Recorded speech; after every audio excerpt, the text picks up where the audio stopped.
আপনারা টবে এখানে একটি ফুল গাছ দেখছেন। এটি হচ্ছে জিনিয়া প্রজাতির ফুল বা জিনিয়া যাই বলুন না কেন, জিনিয়ার একটা প্রজাতি। এটি কতকটা আমাদের সূর্যমুখী ফুলের মতো দেখতে। এই ফুলটি কিন্তু কম বেশি 15 দিন মতো থাকে, কুঁড়ি থেকে ফুটে ঝরে যাওয়া পর্যন্ত। টবে এইরকম ছোট ছোট টব গাছে এই ছোট প্রজাতির, মানে যে গাছগুলো ছোট ধরনের হয়, অনেক ফুল হয়, পরপর দীর্ঘদিন থাকে। তো যাই হোক, সেই সমস্ত ফুল ছাড়া বিভিন্ন ফুল গাছের তাদের পরিচর্যা দেখতে পাচ্ছেন এখানে। আমি গাছটি বসানো থেকে শুরু করে এই প্রথম ফুল, এটি এবছরের এটি প্রথম ফুল আমার হয়েছে। এই ফুলটি হওয়া পর্যন্ত গাছটির কোনো পরিচর্যা করা হয়নি।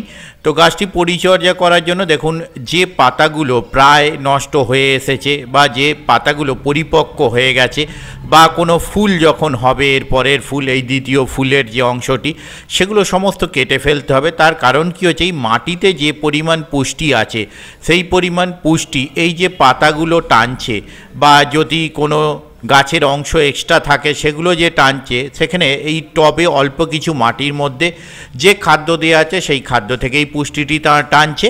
অথচ এই পাতাগুলো আমার থেকে কোনো লাভ নেই, অযথা মাটির পুষ্টি বা উর্বরতা নষ্ট করছে। তাই আমরা কি করব, এই পাতাগুলোকে বা যে সমস্ত এই ধরনের ডাল আছে পরিপক্ক, যেগুলো আর কাজে আসবে না, সেগুলো সমস্ত কেটে আমরা পরিষ্কার করে দেব।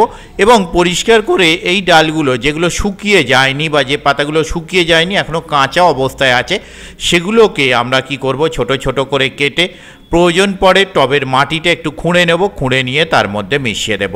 ফলে কি হবে, মাটির উর্বরতা শক্তি আরও একটু বৃদ্ধি পাবে। তার কারণ এই যে অংশগুলো গাছের, এগুলো আমার জৈব সার হিসেবে কাজে লাগবে। এছাড়া প্রয়োজন মতো আমরা এখানে যদি মনে হয় জৈব সার, বা যদি কোনো প্রয়োজন হয় রাসায়নিক সার, এই সময় আমরা অল্প মাটিটি খুঁড়ে দিয়ে দিতে পারি। পরের ভিডিওয় আবার দেখা হবে নতুন তথ্য নিয়ে। ধন্যবাদ।